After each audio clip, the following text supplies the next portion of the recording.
çobandan gelen bir tanedir. Evet. Büyük kuvuludur.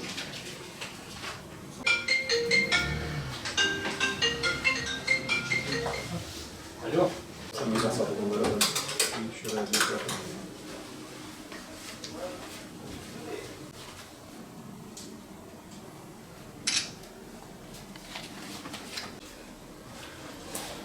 Selamun aleyküm.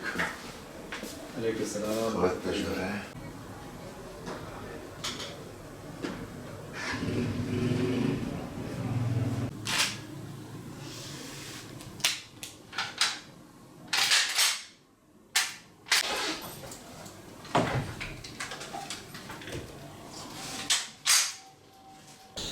Avlama sezonumuz Şubat 25'inde kapandı 2024'te.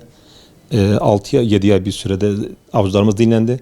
31 Ağustos'ta sezonu inşallah açacağız. Avcılarımız zaten 31 Ağustos'ta açılan ilk türlerimiz bıldırcın ve üvek avlarıdır.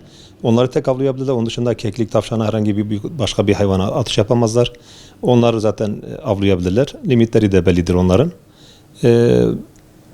12 Aralık'ta da kapanış yapılacak onlarda. Bıldırcın üvek limitlerimiz üvek 3 adettir. Bıldırcın limitlerimiz 10 adettir.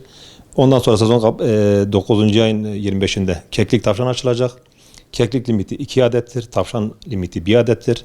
Ördek limitlerimiz ve tahtalı ve kaya güvercini dediğimiz türler 6 adet avlanma hakları vardır.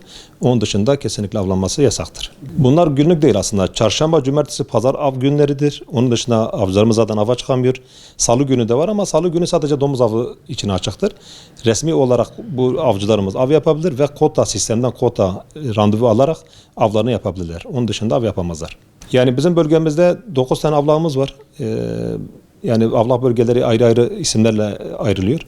Doğu Raman dediğimiz var. Ondan sonra Alaca bölgemiz var, Beşiri bölgesi. Hasankeyf bölgemiz var. Balpınar beldemiz var, Batı Raman bölgesine bakıyor. Bunlar zaten haritaları avcılarımıza veriyoruz.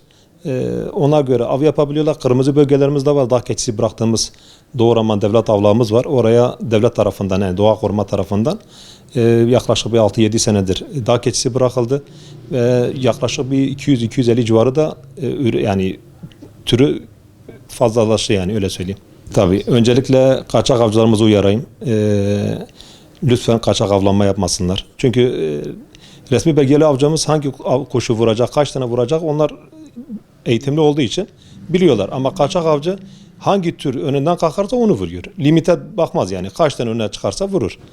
O yüzden onlardan tek isteğimiz resmi yani eğitimlerini alsınlar, gelip devlete vergilerini ödesinler, rahat bir şekilde kimseden kaçmadan avlamalarını yapsınlar. Evet, bilinçsiz... Kesinlikle bilinçsiz avcılığa hayır. Evet.